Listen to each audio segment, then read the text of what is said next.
नमस्कार दोस्तों, welcome you again to our channel and to the most comprehensive and to the point lecture series on Indian geography. In today's lecture, we will be going to talk about the Indian monsoon. दोस्तों, ये सबसे most favourite topic है in which ever competitive examination the geography is asked. Geography का सबसे important and particularly for the UPSC it's one of the most important topic. तो इस lecture को खत्म करने के बाद हम कौन कौन सी चीजें समझ लेंगे. हम देखेंगे कि मॉनसून क्या होता है, हम ये समझ लेंगे कि क्या मैकेनिज्म और किस लॉजिक के थ्रू मॉनसून आता है, या मैं बोल दूं विंड चलती है, मॉइस्चर लेके चलती है, एनर्जी लेके चलती है और फाइनली बारिश आ जाती है. विंड फॉर्मेशन, इसकी एडवांसिंग किस तरीके से होती है, इसको देखने की कोशिश करेंगे. इंडिया में मॉनसून कैसे आता है ये समझने की कोशिश करेंगे कि क्यों कुछ जगह पे फ्लड्स आ जाती है, क्यों कुछ जगह पे सूखा डेट इज ड्रॉट पड़ जाता है. इसी के साथ इसमें जो रीजंस एसोसिएटेड होते हैं मॉनसून के साथ, इनको भी समझने की कोशिश करेंगे, क्योंकि यही वो चीज है जो इस इंडियन मॉनसून को टफ बना देती है. देखो दोस्त, इंडियन मॉनसून क्यों समझना या दिमाग में रिटेन कर पाना कई बार टफ हो जाता है, क्योंकि जैसा मैंने बताया इंडियन मॉनसून इतना आसान नहीं है कि हवा चली, मॉइस्चर लेके चली, पहाड़ों के ऊपर चढ़ी और ओरोग्राफिक रेन हो गई. नहीं, इसमें बहुत से पैरामीटर्स हमको एट अ टाइम याद रखने पड़ते हैं. जैसे नॉर्थ इंडिया में लो प्रेशर क्रिएट होता है, ये ITCZ क्या होता है, इंटर ट्रॉपिकल कन्वर्जेंस जोन, और फिर इसका शिफ्ट भी हो जाता है, तो ये भी समझना पड़ेगा. फिर हिमालयस का क्या रोल होता है मॉनसून लाने में. In fact not only of the factors related to India but Tibetan plateau का भी यहां पे बहुत इंपॉर्टेंट रोल है, जो कि जेट स्ट्रीम से और हमारे मॉनसून को अच्छा करता है. ये क्या होता है.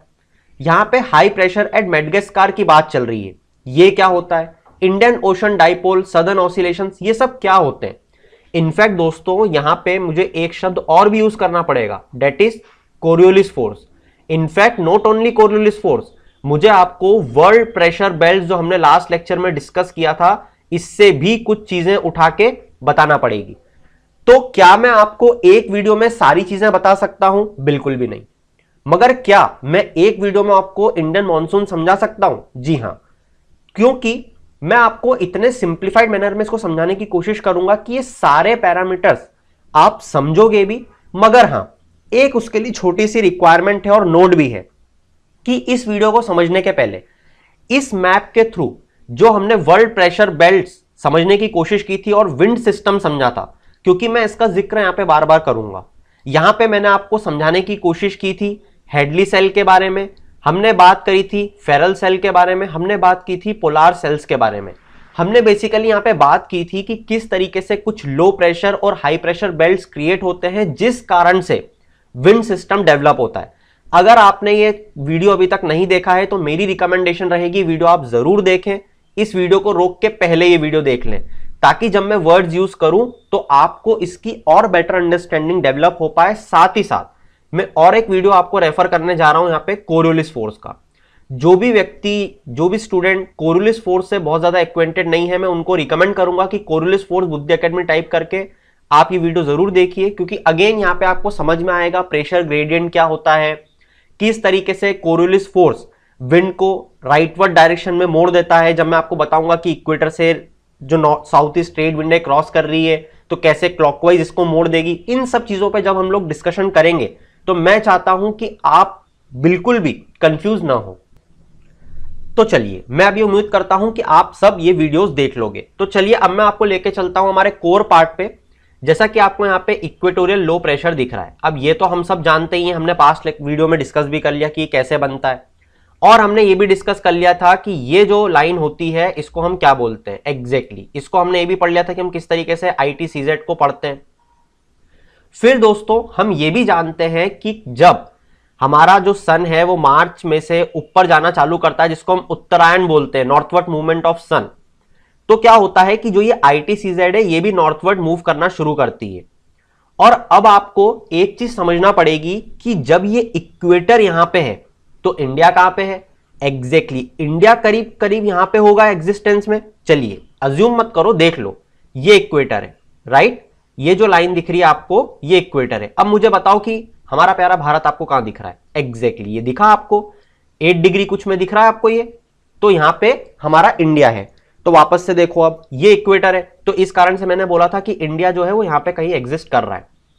अब जैसा मैंने बताया कि सन इक्वेटर से उत्तरायण कर रहा है, गर्मी का टाइम है, सर्दी गर्मी का मौसम आया तो गर्मी का मौसम आ चुका है, सन उत्तरायण पे है, इंडिया में और ज्यादा हीट इंसोलेशन हो रहा है। तो ये जो ITCZ है जिसको हम इक्वेटोरियल लो प्रेशर बोलते हैं, ये नॉर्थवर्ड शिफ्ट होने लग जाती है। और ये तो हम जानते ही हैं कि ये जो नॉर्थ ईस्ट ट्रेड विंड है और ये जो साउथ ईस्ट ट्रेड विंड है, ये दोनों विंड कहां पे आके मिलती हैं? इस इक्वेटोरियल लो प्रेशर पे। मतलब कि अब अगर ये विंड पहले यहां पे मिल रही थी तो अब कहां पे मिल रही होंगी? अब ये करीब करीब यहां पे मिल रही होंगी, थोड़ा सा ऊपर शिफ्ट हो गई। तो दोस्तों एक चीज ध्यान दो कि जब साउथ ईस्ट ट्रेड विंड इस इक्वेटर को क्रॉस करेगी, क्यों करेगी? क्योंकि इसको यहां पे आना है ना। ये तो हमने देख ही लिया कि ITCZ पे दोनों नॉर्थ ईस्ट ट्रेड विंड और साउथ ईस्ट ट्रेड विंड को आना ही पड़ेगा मिलने के लिए। तो क्योंकि अब ITCZ ऊपर जा चुका है इक्वेटर से, इस कारण से इन साउथ ईस्ट ट्रेड विंड को इक्वेटर को क्रॉस करके आना पड़ेगा यहां पे अगर मिलना है तो, और वो तो मिलना ही है, हमने देख लिया। तो जब ये साउथ ईस्ट ट्रेड विंड इस इक्वेटर को क्रॉस करेंगी तो इनकी डायरेक्शन चेंज हो जाएगी। अभी ये कैसी मूव कर रही है? साउथ ईस्ट, फिर ये मूव करने लग जाएंगी south west to north east, ऐसे ऐसे। ऐसा क्यों होता है? एग्जैक्टली इसी कारण से आपको कोरियोलिस फोर्स पढ़ने के लिए बोला गया था, क्योंकि जब ये south east trade wind equator को क्रॉस करेगी ITCZ से मिलने के लिए, जहां पे इसको इसकी बहन नॉर्थ ईस्ट ट्रेड विंड मिलने वाली है, तो ये जब इक्वेटर को क्रॉस करती है तो इसकी डायरेक्शन चेंज कर देता है कोरियोलिस फोर्स, जैसा कि हमने देखा था पास्ट वीडियो में कोरियोलिस फोर्स पढ़ते टाइम। और इस साउथ ईस्ट ट्रेड विंड को, क्योंकि विंड जहां से चलती है उसको उस डायरेक्शन का नाम दे दिया जाता है, और ये साउथ ईस्ट से चलती है इसलिए इसको साउथ ईस्ट ट्रेड विंड बोला जाता है। मगर जब ये इक्वेटर को क्रॉस कर लेगी तो ये क्या बन जाएगी? South west to north east trade wind. उम्मीद करता हूं अब ये आप समझ गए, और ये तो आप समझ ही चुके हो कि अब ये इक्वेटर से जब क्रॉस कर रही होगी विंड, मतलब ऐसे आ रही है और ऐसे हो गई, या फिर ऐसे आ रही है और ऐसे हो गई, इसका मतलब क्या हुआ? ये देखो, अब ये विंड आपके इंडिया की तरफ इस डायरेक्शन में चलने लग गई। मैं उम्मीद करता हूं आप समझ चुके हो। चलिए आपको एक बार मैं इसको हटा के भी दिखा देता हूं। इक्वेटर से ये वाली जो साउथ ईस्ट ट्रेड विंड है ये ऐसे चल रही थी, इक्वेटर को क्रॉस करने के बाद क्योंकि अब ITCZ करीब करीब यहां पे शिफ्ट हो चुका है, तो इसको मिलने के लिए कहां जाएगी? ऐसे। और यही होती है आपकी इंडियन मॉनसून वाली विंड, जिसको हम साउथ वेस्ट मॉनसून बोलते हैं। इसी कारण से तो बोलते हैं ना साउथ वेस्ट मॉनसून। और जैसा मैंने आपको भी बता ही दिया कि ये साउथ ईस्ट ट्रेड विंड का डायरेक्शन चेंज होकर क्या हो जाएगा? South west to north east. तो इसको बोलते क्या है? South west. क्यों बोलते हैं? क्योंकि विंड जहां से आती हुई दिखती है, और यहां से कैसे आती हुई दिख रही है? साउथ वेस्ट से, तो साउथ वेस्ट मॉनसून इसलिए बोल देते हैं। उम्मीद करता हूं बेसिक्स मैंने आपके लिए अभी तक क्लियर कर चुका हूं। तो चलिए आ जाते हैं हमारे सबसे पहले सवाल पे। मॉनसून क्या है? मॉनसून एक सीजनल रिवर्सल ऑफ विंड है। सीजनल क्यों बोला मैंने? यहीं से इसका आंसर भी निकल जाएगा कि इंडियन मॉनसून क्या है। Basically monsoon is a double system of seasonal winds, क्योंकि हमारी जो विंड है ये कभी कभी सी से लैंड पे मूव करने लग जाती है और कभी कभी लैंड से सी पे मूव करने लग जाती है। हाँ, अब बिल्कुल सही सवाल आ रहा है दिमाग में कि ये सी से लैंड पे क्यों मूव करती है और कभी कभी लैंड से सी पे क्यों मूव करती है। तो देखो अब क्या होता है दोस्तों, जैसे मान लो ये आपकी लैंड है और ये यहां पे हम कहीं दूर सी ले लेते हैं, ये आपका सी हो गया, ये हमारी लैंड हो गई। अब क्या होता है? इंसोलेशन। इंसोलेशन क्या है? सन की हीट आ रही है। सन की हीट जब आती है दोस्तों तो वो लैंड और सी को अलग अलग प्रपोर्शन में हीट करती है। प्रपोर्शन का मतलब लैंड को ज्यादा हीट करती है। अगर जैसे एग्जांपल के तौर पे एक ही सन जो इंसोलेशन कर रहा है उसको लैंड पे भी हम लोग इंसोलेशन ले रहे हैं और सी पे भी, मतलब सूर्य की किरणें जमीन पे भी गिरा रहे हैं और समुद्र में भी गिरा रहे हैं। तो फॉर अ गिवन टाइम, मतलब कि 1 घंटे बाद देखें तो लैंड जो है वो ज्यादा गर्म हो जाती है, सी जो है वो कम गर्म होता है। अब ये स्पेसिफिक हीट, लेटेंट हीट क्या होती है, मैं इस पे नहीं जा रहा हूं क्योंकि मुझे साइंस नहीं पढ़ाना है। सिर्फ इतना समझ लो कि लैंड ज्यादा गर्म हो जाएगी और सी कम गर्म हो पाएगा। तो अब मुझे बताओ कि जो ज्यादा गर्म हो जाएगा उस पे लो प्रेशर डेवलप होगा या हाई प्रेशर? एग्जैक्टली वहां पे लो प्रेशर डेवलप हो जाएगा, मतलब कि लैंड पे लो प्रेशर डेवलप हो जाएगा और सी पे हाई प्रेशर, क्योंकि ये कम गर्म हो पाए। और ये तो हम जानते ही हैं क्योंकि ये साइंस का बेसिक कॉन्सेप्ट है कि विंड हमेशा कहां पे ट्रेवल करती है? High pressure to low pressure, तो बस ये आपका मूवमेंट चालू हो गया, high pressure to low pressure. और वहीं इसका उल्टा भी होगा, जब इंसोलेशन कम होगा तो क्या होगा, ये उल्टी मूव करने लग जाएगी। क्यों? Low pressure to high pressure move करने लग जाएगी? नहीं, यही गलती नहीं करनी है। Low pressure to high pressure wind कभी मूव नहीं करती। यहां पे भी जब उल्टा रिवर्सल ऑफ विंड होगा, मतलब कि जब लैंड से सीप की तरफ मूव करेगी विंड, तब भी मूव तो हाई प्रेशर से लो प्रेशर की तरफ ही करेगी, मगर उस समय सिचुएशन ऐसी हो जाएगी कि लैंड पे हाई प्रेशर आ जाएगा और सी पे लो प्रेशर आ जाएगा। But because in this lecture we are talking about the Indian monsoon, तो हमारे लिए जो ये लैंड और जो ये सी का रिलेशन है ना दोस्त, ये ऐसा कुछ रहेगा कि सी की तरफ से यहां पे लैंड की तरफ विंड मूव करेगी। मतलब क्या, सी पे यहां पे हाई प्रेशर रहेगा हमारे केस में और लैंड पे लो प्रेशर रहेगा। ये कैसे रहेगा मैं आपको आसान भाषा में और समझाने की कोशिश करता हूं। तो जिस तरीके से मैंने आपको अभी एक चीज बताई थी कि इक्वेटर से हमारा जो सन है वो उत्तरायण की पोजीशन पे है, मतलब लगातार ऊपर जा रहा है, और कहां तक जाएगा, ट्रॉपिक ऑफ कैंसर, उससे ऊपर तो जा ही नहीं सकता। तो जैसे जैसे इक्वेटर हमारा नॉर्थवर्ड मूव कर रहा है, हमने ये भी देखा था कि हमारा जो इंटर ट्रॉपिकल कन्वर्जेंस जोन है वो भी ऊपर मूव कर रहा है। और जैसे जैसे सन ऊपर मूव कर रहा है, जो हमारा लैंड का पोर्शन है, जैसे कि हम सब जानते हैं कि यहां पे तिब्बतन प्लेट्यू आता है। अब ये जो तिब्बतन प्लेट्यू है ये हो जाता है बहुत ज्यादा गर्म, और फिर अगेन हम जानते हैं कि जो चीज बहुत ज्यादा गर्म हो जाती है विथ रिस्पेक्ट टू क्या, क्योंकि विथ रिस्पेक्ट बात कर रहे हैं ना हम लोग, गर्म हो जाती है तो किससे ज्यादा गर्म हो जाती है। अगर मैं बोलूं टू बी वेरी स्पेसिफिक, इस सी से, हम जानते हैं कौन सा सी, यहां पे आता है बे ऑफ बंगाल, और यहां पे कौन सा आता है, अरेबियन सी। तो इस सी वाटर से अगर मैं कंपैरिजन करूं तो हालांकि हो तो ये पूरी लैंड ज्यादा गर्म जाती है, मगर जो सेंटर ऑफ अट्रैक्शन होता है वो ये तिब्बतन प्लेट्यू होता है, जो इतना ज्यादा गर्म हो जाता है कि इन सीक से विंड को अट्रैक्ट करेगा। और सिर्फ ये तिब्बतन प्लेट्यू नहीं, हमारे यहां पे भी तो एक थार डेजर्ट है ना, और थार डेजर्ट तो हम जानते ही हैं कि गर्मी में और कितना ज्यादा गर्म हो जाता है। तो ये जो है ये भी सेंटर ऑफ अट्रैक्शन हो जाता है, ये भी सेंटर ऑफ अट्रैक्शन यहां से विंड्स को अपनी तरफ खींचेगा। क्यों खींचेगा? क्योंकि जब सन इस अरेबियन सी और इस बे ऑफ बंगाल और इस थार डेजर्ट और इस तिब्बतन प्लेट्यू पे अपनी गर्मी दे रहा था, तो अरेबियन सी और बे ऑफ बंगाल के मुकाबले तिब्बतन प्लेट्यू और थार डेजर्ट में ज्यादा गर्मी हो गई। ज्यादा गर्मी हो गई तो यहां पे ज्यादा लो प्रेशर क्रिएट हो गया, और लो प्रेशर क्रिएट हो गया मतलब कहीं ना कहीं हाई प्रेशर क्रिएट हुआ होगा। तो एग्जैक्टली यहां पे अरेबियन सी और बे ऑफ बंगाल में हाई प्रेशर क्रिएट हो गया। और ये तो हम सब साइंस के स्टूडेंट जानते ही हैं और नॉन साइंस स्टूडेंट भी जानते हैं कि हाई प्रेशर से लो प्रेशर की तरफ हमेशा विंड मूव करती है। तो बस अब विंड जो है वो यहां से सीक से इसकी तरफ मूव करने लग जाएगी। और ये तो मैं आप सबसे उम्मीद करके चल ही रहा हूं कि वो वाला कॉन्सेप्ट तो आप भूले ही नहीं हो। यहां पे क्या है आपका करीब करीब इक्वेटर, और ये भी हमने पढ़ा है कि इक्वेटर के नीचे कौन सी विंड्स चल रही थी, साउथ ईस्ट ट्रेड विंड। मगर फिर हमने देखा था कि इक्वेटर को जो क्रॉस करती है तो कैसी डायरेक्शन हो जाती है, एग्जैक्टली साउथ वेस्ट, और यही विंड्स अब मॉनसून लेके हमारे यहां आने वाली है। तो चलो अब क्या होता है दोस्तों, ये आ गई हमारी साउथ वेस्ट विंड्स। लिख दूं मैं यहां पे साउथ वेस्ट विंड, आप समझ जाओगे ना, कंफ्यूज तो नहीं होगे। तो चलो ये साउथ वेस्ट विंड हो गई, ये सारी, ठीक है ना, ये सारी साउथ वेस्ट विंड है। अब दोस्तों क्या होगा, यहां पे आप देख पा रहे हो कि हमारे यहां ये पेनिनसुलर प्लेट्यू बोलते हैं इसको।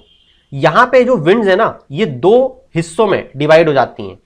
इसी कारण से एक विंड को जो इस डायरेक्शन में जाएगी, इसको हम ऑफ कोर्स क्योंकि अरेबियन सी से जा रही है तो हम इसको कौन सी ब्रांच बोल देते हैं, अरेबियन सी वाली ब्रांच। और एक जो विंड है वो इस डायरेक्शन में चली जाती है बेचारी, तो ये क्योंकि बे ऑफ बंगाल से जा रही है तो हम इसको बे ऑफ बंगाल ब्रांच बोल देते हैं। तो ये तो अब आप सब समझ जाओगे, ये भी मैं उम्मीद करता हूं, बहुत आसान सी बात है। इसी के साथ हम तो ये भी जानते हैं कि हमारा हिमालय कहां पे आता है, ये हमारा हिमालय है, और ये पूरा नॉर्थ ईस्ट से होता हुआ हम जानते हैं ये अराकन योमा, यहां जानते हैं ना हम, ये अराकन योमा म्यांमार वाला हमने पढ़ा हुआ है, इस तरीके से पूरी रेंज बना लेता है। इसी के साथ साथ हम तो ये भी जानते हैं कि यहां पे किस तरीके से ये यहाँ पे किरथार और यहां पे सुलेमान रेंजेस होती हैं, जानते हैं ना हम लोग क्या होती हैं, किरथार और सुलेमान, SULAIMAN, MAN, तो किरथार और सुलेमान रेंजेस यहाँ पे हो जाएंगी। तो बस अब तो जिसने ये चीजें समझ ली उसके लिए तो ये केक वॉक होने वाली है हर चीज। क्यों? क्योंकि ये देखो यहाँ पे क्या है, वेस्टर्न घाट, बहुत ही बढ़िया, और यहाँ पे क्या है, वेरी गुड, ईस्टर्न घाट।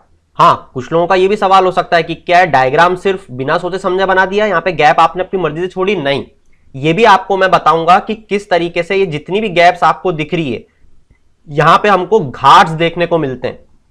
अब ये घाट्स कैसे बने, या मैं ये बोल लूं कि इस हिल में जो है वेस्टर्न घाट की हम पूरी बात कर रहे हैं, यहां पे ये जो घाट्स या फिर डिसेक्टेड वे है ये कैसे बना, तो इसकी कुछ जियोलॉजिकल हिस्ट्री है कि किस तरीके से हमारा इंडिया जब टिल्ट हुआ तो हमारी रिवर पहले ईस्ट टू वेस्ट मूव किया करती थी, जिन्होंने ये डिसेक्टेड वे बनाया, मगर फिर रिवर उल्टी मूव करने लग गई, तो ये घाट्स आज भी यूज हो रहे हैं, या फिर जैसे थे वैसे हैं ये आज भी। तो इस पे हम नहीं जाते हैं, हम सिर्फ ये बात करते हैं कि अभी क्या पोजीशन है, क्योंकि हमको अभी मॉनसून समझना है। ठीक है दोस्त, तो यहां पे घाट्स हैं और यहां पे वेस्टर्न घाट है। तो चलो वापस से हमारी कहानी को शुरू करते हैं। हमारी साउथ वेस्ट मॉनसून विंड जो है वो ऐसे ऐसे आ रही है, और यहां पे आके सबसे पहले वो यहां पे टकराएगी। ये क्या है, ये तो हमारा केरला है, और केरला में कहां पे टकराएगी, क्योंकि उसको तो कोई पीक चाहिए होगी ना, तो ये टकराएगी हमारी अनाईमुड़ी पे। और क्यों टकराएगी, क्योंकि यही यहां की सबसे बड़ी पीक है। तो सबसे पहले आते ही ये टकरा गई अनाईमुड़ी पे। अब ये तो हम सब जानते हैं, क्योंकि हमने टाइप्स ऑफ रेनफॉल में पढ़ा है कि कोई भी विंड जब किसी हिल से टकराती है तो टकराने का मतलब ऐसा नहीं है कि दोनों लड़ लेते हैं, नहीं, विंड जो है वो अपवर्ड मूव करने लगती है, क्योंकि उसको तो जगह चाहिए ना कहीं मूव करना है उसको। तो जब इतनी बड़ी हिल देखती है तो उसका पसीना छूट जाता है, अरे यार बहुत ऊपर ट्रैवल करना पड़ेगा, तो वो इसके हिल के ऊपर चढ़ती जाती है, और एक टाइम ऐसा आता है कि वो थक जाती है और सारा पसीना in the form of rainfall वो बहा देती है। तो यहां पे सबसे पहली आपको रेनफॉल दिखेगी। मगर एक चीज ये ध्यान रखना कि ये पूरी बारिश सिर्फ अनाईमुड़ी पे नहीं कर देगी, क्योंकि विंड ऐसा तो है नहीं ना कि 1 ग्राम या सिर्फ एक ही लेयर चल रही है, ऐसी बहुत सी लेयर है। तो कुछ लेयर अनाईमुड़ी पे टकराई या ऊपर चढ़ने लगी अनाईमुड़ी से, कुछ विंड आगे बढ़ गई, मतलब कि ये जो अरेबियन ब्रांच है ये आगे भी बढ़ती जा रही है। तो ये भी हम पढ़ेंगे। इसी के साथ अगर किसी के मन में ये सवाल आ रहा है कि अनाईमुड़ी में मॉइस्चर विंड कहां से लेके आई, अरे दोस्त ये तो हम पढ़ ही चुके हैं ना, ये जो साउथ वेस्ट विंड हमने पढ़ी ये आ ही कहां से रही है, ये इंडियन ओशन में से आ रही है, और ओशन में इसको मॉइस्चर नहीं मिलेगा तो क्या मिलेगा, तो ये इंडियन ओशन से मॉइस्चर लेके आ रही है, और वो मॉइस्चर इसने पसीने के फॉर्म में पूरा यहां पे गिरा दिया। फिर कुछ लेयर आगे बढ़ने लगी, उनको लगा यार नहीं हम तो अनाईमुड़ी पे चढ़ ही नहीं पाएंगे, इतना जोर ही नहीं अपने में, अपन चलते हैं आगे। तो क्या हुआ, कुछ विंड्स यहां पे आगे चलते हुए इन घाट्स के थ्रू से पास होने लग गई, क्योंकि ये तो घाट है, यहां पे तो उनको चढ़ना ही नहीं पड़ेगा, तो इस घाट के थ्रू इन्होंने सोचा कि चलो यार थोड़ा थोड़ा सा अंदर चलते हैं। और इसी कारण से दोस्तों जब ये अंदर जाती हैं तो इस वाले एरिया में जो वेस्टर्न घाट का ये वाला पार्ट है यहां पे भी थोड़ी थोड़ी सी बारिश हो जाती है। मगर ये तो हम सब ऑफकोर्स जानते ही हैं कि यहां पे जो बारिश होगी वो वेस्टर्न घाट के वेस्टर्न साइड से तो कम होगी। क्यों? क्योंकि यहां पे विंड्स डायरेक्ट आके टकरा रही हैं और इतना ऊपर एक्सटेंड करके बर्स्ट कर रही हैं, तो यहां पे जो बारिश होती है वो इस वाले पार्ट से कम होती है। उम्मीद करता हूं ये आप समझ गए। इसी के बाद में दोस्तों कुछ विंड अभी भी ऊपर मूव कर रही है, ये भी हम जानते हैं। अब मुझे बताओ ये ऊपर मूव करते करते इनको यहां पे आने के बाद में एक वे आउट मिलेगा क्या एग्जैक्टली इस पोजीशन पे आने के बाद? बिल्कुल मिलेगा। क्यों मिलेगा? क्योंकि यहां पे आती है आपकी विंध्या हिल, और विंध्या हिल के नीचे आती है आपकी सतपुड़ा, और सतपुड़ा के नीचे आती है हमारी गावलीगढ़। और साथ ही साथ जो इंपॉर्टेंट है हमारे लिए यहां पे जानना वो ये है कि यहां कहीं पे हमको 2 बहुत इंपॉर्टेंट पीक है जो पता होना चाहिए। सबसे पहली धूपगढ़। धूपगढ़ पीक कहां आती है, कितनी हाइट है, ये सब आप मुझे नीचे कमेंट बॉक्स में बताओगे। और यहां पे आएगी अमरकंटक। ये बहुत ही इंपॉर्टेंट है क्योंकि अगेन दोस्तों जिस तरीके से मैंने आपको बताया था कि तिब्बतन प्लेट्यू गर्म हो जाता है, क्यों? क्योंकि हाइटेड है। तो उसी तरीके से जब ये अमरकंटक जो कि हाइटेड है और ये धूपगढ़ जो कि हाइटेड है, इस पे भी तो हीट पड़ रही है ना, तो क्या होगा दोस्तों, ये एक्सेसिवली गर्म हो जाते हैं। ये जो हिल है ये एक्सेसिवली गर्म हो जाते हैं। तो क्या होता है कि जब विंड यहां पे आती है तो इनकी तरफ अट्रैक्ट होने लग जाती है, और ये तो हम जानते ही हैं कि क्या लेके आ रही है अपने साथ, मॉइस्चर। तो कुछ विंड दोस्तों ये सतपुड़ा की तरफ मूव कर जाती हैं और धूपगढ़ पे आके बारिश कर देती हैं। वहीं कुछ विंड्स जो हैं वो इस नर्मदा वैली की तरफ आ जाती हैं, अमरकंटक पे, और यहां पे बारिश कर देती हैं। अगर आप में से कुछ लोग ये सोच रहे हैं कि आप बे ऑफ बंगाल को भूल गए क्या, नहीं, पहले एक को समझते हैं उसके बाद दूसरी को समझेंगे। तो क्या हुआ दोस्तों, अभी अरेबियन सी वाली ब्रांच पे हम बात कर रहे हैं, हमने देखा इसको वे आउट मिला। वे आउट में एक एडवांटेज ये भी मिल गया कि इनको पीक्स मिल गई जो ज्यादा गर्म हुई थी, उस पीक्स की तरफ ये लोग बढ़ गई। मगर एक चीज और ध्यान रखना, ये जो अब गिर वाला हिस्सा है ना, यहां पे भी तो हमारे हिल प्रेजेंट है, और जो ये विंड है ये रुक थोड़ी गई है कि पूरी विंड एकदम से उसको लगा कि यार पूरी विंड नर्मदा के उधर ही चलते हैं, गंगा स्नान या नर्मदा स्नान करेंगे। नहीं, कुछ विंड अभी भी स्ट्रेट मूव कर रही है, मतलब कि जो यहां पे गिर हिल, गिरनार हिल आएंगे, ये इनसे टकराएगी। और ये कौन सा रीजन है, एग्जैक्टली ये तो हमारा काठियावाड़ का रीजन है। तो ये काठियावाड़ रीजन में बारिश लेके आ जाएगी और सफिशिएंट अमाउंट ले आती है, नियर अबाउट, जहां तक मुझे अभी याद आ रहा है 200 सेंटीमीटर। अगर मैं गलत हूं तो कमेंट बॉक्स में बताना। तो यहां पे इस रीजन में बारिश आ जाएगी। इस रीजन से अगेन फिर भी सीधा मूव करना चलेगी। और सीधे क्यों मूव कर रही है ये, क्योंकि इसको तो थार डेजर्ट जो गर्म हिस्सा है वहां तक जाना ही है ना, ये तो हम पढ़ ही चुके हैं। अब दोस्तों ये सीधे मूव करते हुए एक चीज और ध्यान रखना कि यहां पे हमारा अरावली हिल्स भी तो आता है। इस अरावली विंड के पैरेलल हमारी विंड जो है वो मूव करने लग जाती है। मगर अब आपका सवाल होगा कि यार अभी तक तो आप हर बार बता रहे हो कि जो भी हिल आएगा वो क्योंकि बहुत ज्यादा एक्सेसिवली गर्म है तो उससे टकरा के वहां बारिश कर देगी। हां, मगर समझो मैंने यहां पे क्या बोला था कि उसके लिए टकराना जरूरी है। तो यहां पे तो टकरा ही नहीं रही है। तो सवाल ये होगा कि क्यों नहीं टकरा रही, क्या इसमें मॉइस्चर नहीं है? नहीं, मॉइस्चर तो है। मॉइस्चर कैसे, इस एरिया में हमारा गल्फ ऑफ कच्छ आता है और गल्फ ऑफ कच्छ से यहां पे जो विंड है ये मॉइस्चर ले लेती है। तो ये मैं नहीं बोल रहा हूं आपको कि मॉइस्चर नहीं रहता है, मगर होता क्या दोस्तों, इस अरावली रेंज के जो हमारी विंड्स हैं ये पैरेलल मूव करती हैं, तो इससे टकराती नहीं है और न टकराने के कारण ये पैरेलल निकल जाती हैं। मगर हां, मॉइस्चर है इनमें अभी भी, और ये अट्रैक्ट होने लग जाती हैं। ये जो शिमला में हमारी पीक्स है, जहां पे इसकी जो सिस्टर है, sister branch, bay of Bengal branch, ये मिलने वाली है, जिसको हम पूरी स्टोरी यहां पे कंप्लीट करेंगे। मगर अभी भी आपको थोड़ी सी चीजें जानना बाकी हैं। देखो, ये तो मैंने आपको एक ओवरव्यू देने के लिए जल्दी जल्दी पूरा समझाया। एक बार वापस से थोड़ा सा आपको रिवाइंड करके लेके चलता हूं।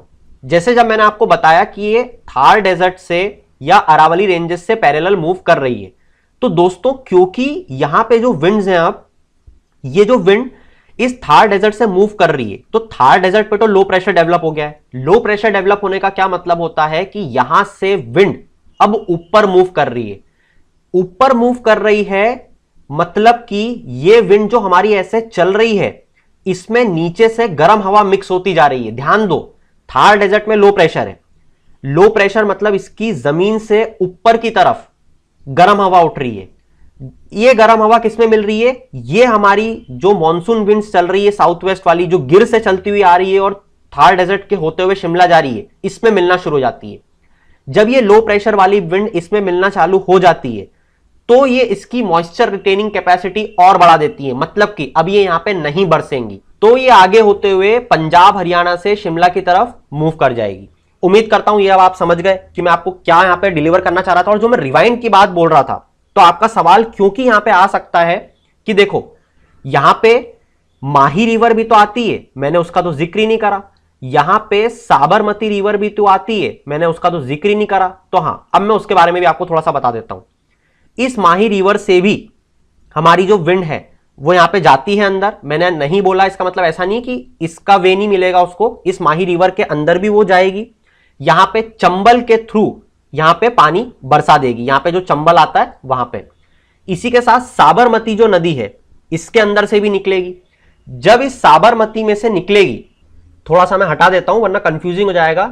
तो जब दोस्तों इस साबरमती नदी में से निकलेगी तो यहां पे आपकी एक पीक आता है जो कि अरावली पे है। इस पीक का नाम आप मुझे नीचे बताओगे, जिसको के नाम से मैं प्रेजेंट कर रहा हूं। चलिए बता देता हूं, गुरु शिखर।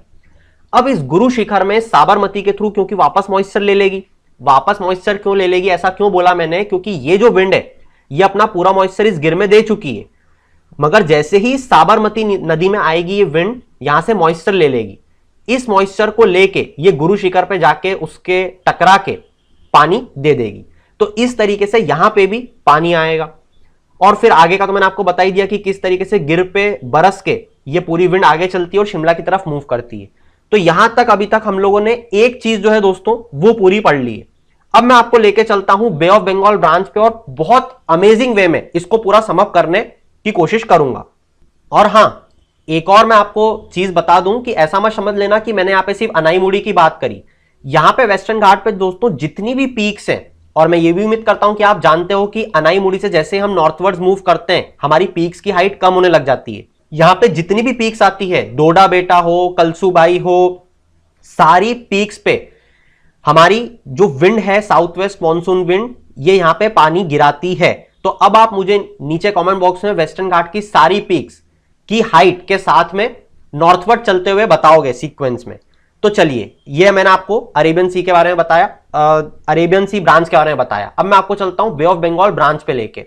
ये बे ऑफ बंगाल ब्रांच दोस्तों, इसको यहां पे ये ट्रेड विंड्स भी मिलेंगी जो मैंने आपको स्टार्टिंग में दिखाया था।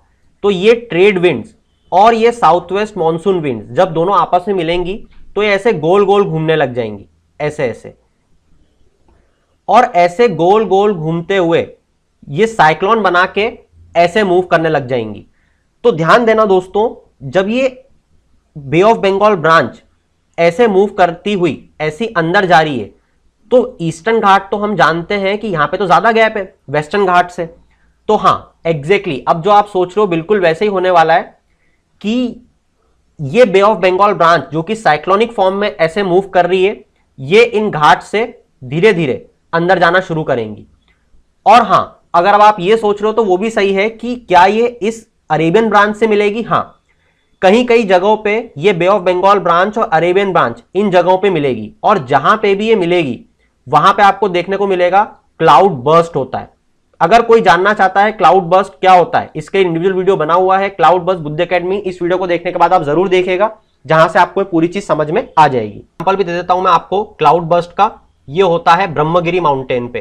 तो अब आपका होमवर्क ये है कि ब्रह्मगिरी माउंटेन कहां पे आता है, ये आप मुझे नीचे कमेंट बॉक्स में बताओगे। तो दोस्तों, हमारा बे ऑफ बंगाल ब्रांच जो है वो ऐसे इन गैप्स में से अंदर जाते हुए कहां पे अट्रैक्ट हो रहा है, ये भी आपसे सवाल होगा, क्योंकि जाना कहां चाहता है फाइनली दोस्तों, ये भी थार डेजर्ट की तरफ ही जाना चाहता है। क्यों? क्योंकि इसके पास हाई प्रेशर है। कहां जाना चाहेगा? लो प्रेशर की तरफ। इसी कारण से वो देखो अंदर घुस रहा है। इसी के साथ साथ क्या ये धूपगढ़ और क्या ये अमरकंटक की तरफ अट्रैक्ट नहीं होगा? बिल्कुल होगा। इसी कारण से जब इसको गैप मिलेगी यहां से, तो ये सबसे पहले घुसेगा धूपगढ़ या मुल्ताई की तरफ और यहां पे जाके पानी दे देगा। इसी के साथ अब मैं आपको दो बहुत ही इंपॉर्टेंट और क्रूशियल रीजन बताता हूं। जैसा कि हम जानते हैं यहां पे कहीं महानदी रिवर आती है और यहां पे कहीं दामोदर रिवर आती है। अब ये जो महानदी रिवर बेसिन है, इस बेसिन में भी ये हमारी विंड घुसेगी अंदर, क्योंकि इसको तो हर जगह घुसना है ना।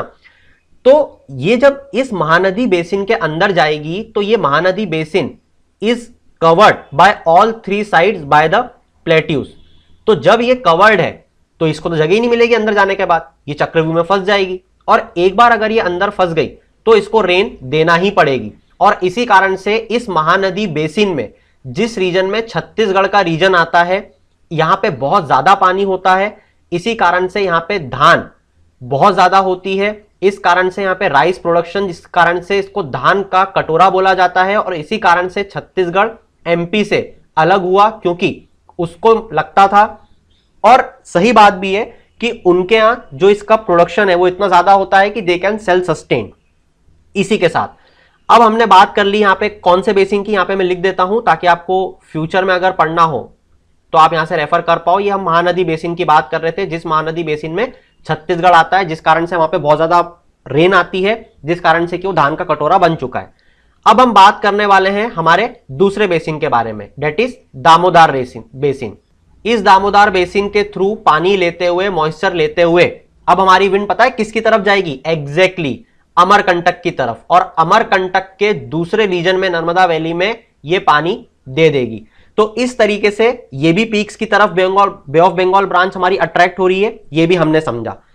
अब बे ऑफ बंगाल ब्रांच यहां तो रुकने वाली नहीं है, ये तो ऐसे मूव करते करते यहां पे असम में, यहां पे मेघालय, गारो खासी जयंतिया में एंटर हो चुकी है। यहां आती है ना हमारी तीनों पीक, गारो खासी जयंतिया। तो गारो खासी और जयंतिया और बहुत बड़ी बड़ी पीक्स हैं। तो तो क्या होगा दोस्तों, जैसे ही हमारी बे ऑफ बंगाल ब्रांच गारो खासी जयंतिया पे जाके हिट करेगी, यहां पे पानी दे देगी और इतना पानी दे देगी 1200 सेंटीमीटर रीजन का रेनफॉल एरिया बन जाएगा, जिसको आप मौसिन राम के नाम से जानते हो, मौसिन राम या फिर चेरापूंजी। तो दोस्तों इस कारण से यहां पे बहुत ज्यादा हैवी रेनफॉल हो जाती है। मगर अभी भी हमारी जो विंड है वो रुकी नहीं है। देखो रुकेगी नहीं, वो जब तक शिमला तक नहीं पहुंचेगी ना, थार डेजर्ट तो उसको जाना ही है, कुछ भी कर लो आप। तो वो कहां चली जाएगी, अब यहां पे। मगर जैसे ही यहां पे जाएगी, अब तो ये फंस गई, क्योंकि यहां तो हमारे हिमालयाज हैं। तो हमारे हिमालयाज उसको कहां पे धक्का दे देंगे, वापस इस साइड। तो अब ये इस साइड मूव करने लग जाएगी। और कहां तक मूव करेगी, एग्जैक्टली जब तक वो अपनी sister branch that is Arabian sea branch से मिल ना जाए। इसी के बीच में यहां पे दोस्तों बहुत सारी एक्टिविटीज होंगी। कैसे, यहां पे आएगी आपकी शिवालिक रेंजेस। हम सब जानते हैं यहां पे शिवालिक रेंजेस है। अब इन शिवालिक रेंजेस में बहुत ज्यादा रेनफॉल होती है। अब आपका सवाल ये हो सकता है कि यहां पे क्यों रेनफॉल होगी, क्योंकि यहां पे तो ये हिमालय से टकरा के आ रही है, यहां पे तो अब इसके पास मॉइस्चर भी नहीं, गारो खासी जयंतिया में सारा पानी दे ही चुकी है। नहीं दोस्त, ऐसा इसलिए होगा क्योंकि जब ये वापस ऐसे मूव करेगा इसको हिमालय, तो यहां पे बहुत सारी नदियां आने वाली है। अभी मेघना आएगी, ब्रह्मपुत्र आएगी, गंगा प्लेन आएगा। इससे मॉइस्चर लेके ये शिवालिक से टकराते हुए क्योंकि यहां तक जाती है, तो ये रेनफॉल शिवालिक एरिया में, शिवालिक रीजन में करती हुई जाती है। और आखिरी में थोड़ी सी बात बांग्लादेश की भी करना पड़ेगी, क्योंकि बांग्लादेश से तो होके गुजर रही ना ये। आपका सवाल ये होगा कि क्या बांग्लादेश में ये विंड नहीं बरसेगी, क्या ये पार्शियलिटी करती है इंडिया के फेवर में? नहीं दोस्तों, बांग्लादेश में क्योंकि ये बहुत बड़ा प्लेन रीजन है, तो यहां पे बारिश नहीं होती। मगर इसकी किस्मत देखो कि यहां पे बारिश नहीं होती, मगर सारा पानी भले ब्रह्मपुत्र का हो, गंगा का हो, सारा जाता कहां से, बांग्लादेश से। तो भले बारिश नहीं होती, मगर बहुत सारा रेनफेड रीजन में ये बांग्लादेश पूरा आता है। अब आप में से सब सोच रहे हो ये चीज कि तिब्बतन प्लेटू को मैंने लिखा तो इतने दमखम से था, इसके बारे में तो अभी तक मैंने बताया ही नहीं, क्योंकि सारी विंड तो मैंने बताया कि थार डेजर्ट की तरफ अट्रैक्ट हो रही है। तो दोस्तों ध्यान दो कि तिब्बतन प्लेट्यू में बेसिकली आपकी बनती है एक जेट स्ट्रीम। आसान भाषा में समझने के लिए इसको, क्योंकि मैं इंडिविजुअल लेक्चर में अलग से लूंगा, सिर्फ इतना समझ लो कि यहां से लो प्रेशर से क्या होता है, कुछ हवा ऊपर उठती है। ऊपर उठाओ, मैं पेन के थ्रू ऊपर उठा के दिखा नहीं सकता। तिब्बतन प्लेट्यू गर्मी पड़ी, लो प्रेशर डेवलप हुआ, गर्म हवा ऊपर उठी, गर्म हवा ऊपर उठ के आ जाती है यहां पे। ध्यान दो, ये यहां पे, ध्यान दो, ये यहां पे, ध्यान दो, ये यहां पे। यहां पे आके क्या करती है, साउथ वेस्ट विंड को और ज्यादा फोर्स करती है। इतना समझ लो कि तू जा अंदर बारिश कर। और इस कारण से जितना गर्म तिब्बतन प्लेट्यू होता है, उतनी बड़ी या उतनी स्ट्रॉन्ग जेट स्ट्रीम डेवलप होती है, उतना ज्यादा साउथ विंड वेस्ट विंड को फोर्स करती है और उतना अच्छा मानसून हमारे यहां आता है।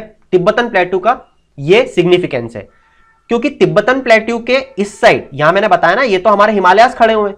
इस कारण से ये डायरेक्ट ऐसा इन्फ्लुएंस नहीं करता कि यहां से आपका कोई क्वेश्चन हो सकता है कि ये जब विंड हमारी ऐसे मूव कर रही तो हिमालय को क्रॉस करके तिब्बतन प्लेट्यू चली जाती। अरे नहीं दोस्त, 8000 फीट है, कहां जाएगी? नहीं नहीं। तो इस कारण से हिमालय हमारे यहां पे खड़ा हुआ है। तो तिब्बतन प्लेट्यू के थ्रू जेट स्ट्रीम आती है और यहां से फोर्स लगाती है। उम्मीद करता हूं अब आपको ध्यान रहेगा। इसी के साथ आप में से कुछ लोगों का सवाल यह भी हो सकता है कि आपने तो हमको फेरल लॉ देखने का बोला, वीडियो हमने देख लिया, यहां पे तो आप फेरल लॉ को कहीं पे भी फॉलो ही नहीं करवा पा रहे हो, क्योंकि हमने वहां पे देखा सब जगह फेलियर हो रहा है। मगर दोस्त देखो, जब इंडियन मॉनसून पढ़ते हैं तो ये सारी चीजें नो डाउट हो जाती हैं फेल। जैसे एग्जांपल के तौर पे अभी हिमालय से ये जो विंड टकराई, ये मैंने आपको बताया कि ऐसी डायरेक्शन में चलने लग गई, मगर ये तो सरासर गलत है। क्योंकि हमने क्या देखा था, नॉर्थ ईस्ट में मूव करना चाहिए, तभी तो कोरियोलिस फोर्स का मतलब है ना। मगर दोस्तों ध्यान दो, अभी भी ये कोरियोलिस फोर्स को फॉलो कर रहा है, क्योंकि ये शिवालिक रेंजेस से राइट हैंड साइड में टकरा रहा है। मैं जानता हूं कई लोगों को ये तकलीफ होगी समझने में, थोड़ा सा टफ है, ध्यान से समझने की कोशिश करो।